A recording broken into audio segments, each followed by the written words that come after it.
family members who just, for instance, this is the first time they're getting to see a family member on television being paraded, and they approach the police station. You say, for instance, you don't get to find them. When no, you get for instance, my law office handled a case 3 years ago. Incidentally, your station was involved.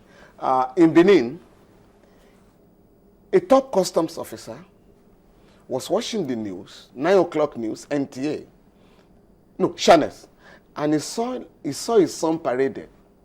This boy, the father was in Lagos.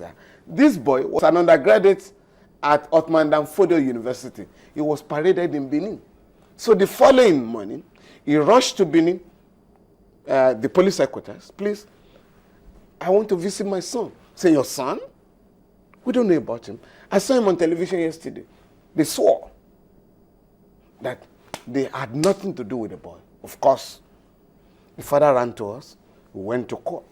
In court, the police denied having any knowledge of the boy's whereabouts until we had to subpoena your station there to bring the tape, which was shown in court, where the father identified the boy. At that time, the boy had been extrajudicially murdered. The court then awarded, I think, 50 million naira as damages and ordered the Attorney General of the state to prosecute the officers involved. I mean, the policemen involved. So we're still there. And instead of the ECOWAS called the last time some sailors, foreigners were paraded, 10 of them. The ECOWAS court awarded $440,000 against the federal government. And there are a couple of other cases where the courts have repeatedly made it clear that you cannot parade a suspect who is presumed innocent until the contrary is proved in court, not in a press conference. So why does this still happen? Because we operate in an atmosphere of impunity. Yeah, but doesn't that also tell you that maybe there is an advantage to this? Because if the suspects were not paraded, the father of that boy might never have known that his son was even in the police. He would have been declared missing and no one will know his whereabouts. Well, I'm also telling you, even though he was paraded, he was extrajudicially murdered. What the law says, when you arrest somebody, within 24 hours, under the Constitution, Section 35, you must know the nature of the offense, the allegations against him or her, in the language understood by the suspect, and the suspect has the right to contact his family and lawyers. Again, when you arrest an important individual in the society, it's afforded all these facilities. I'm talking from personal experience. Even in the days of military dictatorship, when it was illegal to have any contact with some of us, we had a way of getting in touch with our family members. Prisoners, warders who come on their own to run errands for you. But for the poor, they're just dumb there. The second scenario, I mean, because some of the poor people, in quotes, see the presence of the cameras as possibly a way out. So we had a case recently where the murder of the Chief Justice's son in Benue, retired former Chief Justice's son in Benue State, was being investigated. Some suspects were paraded. And one of the suspects paraded said he had nothing to do with it. He just happened to be a taxi driver who was around as at the time, suspects were being picked up. And that was how he found himself there. What becomes of people like that? Do you think that for the sake of one or two cases like that, this parading of some sort should be allowed? No, you can't justify an illegality. One, the law says when you parade somebody and stigmatize him or her, the society has been made to believe, even if it's freed, at the end of the investigation or by the court, he's been stigmatized, either as an armed robber or whatever. Now, you cannot use one or two cases where people again knew about their detention of their relations through parade to justify illegality. I am saying, once anybody is arrested, the police and other law enforcement agencies have a duty under the law to allow the person to make contact with the family and not through media parade.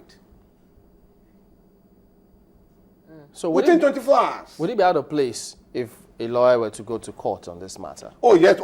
On which one? On parade? Yes. I'm saying we have about 4 cases that have And been it's decided still by the going court. on. Oh, yes. I've just done. I've done a letter to the Honorable Attorney General of the Federation, Mr. Mohammed Adoke, SCN, who has promised me that he's going to look into this matter. Because once courts have made pronouncement on this, we cannot just continue as if we're operating in a banana republic. Do you think it's out of frustration? Because these matters could be in court. I mean, you said that, I think I've heard you say before. Part that, of it, yes. You must also look at the other side. The argument of the police, in the case of armed robbery suspect, is that, come, lawyer, this has nothing to do with human rights. If we release these people, if we grant them bail, or we take them to court and they are freed by the court, they come for us. Which they say has happened before. Yes, of course. It's not, they go for everybody anyway. Yeah, but that cannot be a justification for parade of suspect or extrajudicial killings. We must reform the system in a way that we take all criminal suspects to court and ensure that their cases are speedily dealt with. Yeah, that's the question. Speed. It would seem that we don't have speed, you know. No, you can't blame the police in our for system. that. And we're looking at a situation where we continue to have awaiting trial inmates. Routinely, we see chief judges visiting prisons to say, okay, we're dealing with congestion of prisons. Let us see what we can do. How many of you have been here waiting for trial for so long? If you have your freedom. Frankly speaking, we don't really have congestion of prisons. We have mismanagement of prisons. In Nigeria, we have barely 45,000 people in the prisons. In a population of 170 million people, I think we have the least number of prisoners in the world. And out of the 45,000, just about 12,000 have been convicted.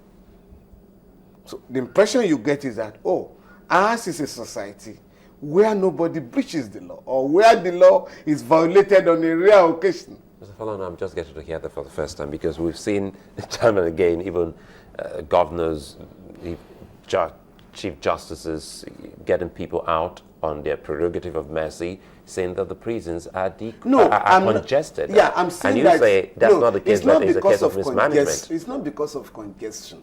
If you have only 45,000 people in a population of 170 million people, you can't talk of congestion. You can talk of mismanagement. Since, take Lagos for instance. We've had Kirikiri and Ikoyi prisons and a small prison in Badagry for ages. Not a single cell has been added to any of them. And more people are going to the prisons on a daily basis, sometimes for all manners of frivolous offenses, including violation of environmental sanitation law. People should not have anything to do with the prisons. So when a society does not humanize its prisons, you promote criminality. Talking from personal experience, I've met boys in prisons who simply have no business. People are jailed for their inability to pay 5,000 naira. In many cases, we paid such fines. I was just writing about death in our prisons recently, and I was sad to know that one boy was jailed for environmental sanitation offense in Benin for his inability to pay 5,000 naira. Even though he completed the 1 month imprisonment, 2 weeks later, he was still kept in the prisons. And in the process, I think some people fought in the prison and he died. Oh, yes. Part of our problem, for me, is that this is a society where victims of injustice, including those who are killed in prisons, the relations simply say, well, we leave it in the hands of God. It's only by challenging injustice that you can reform the system. Yeah, but when they want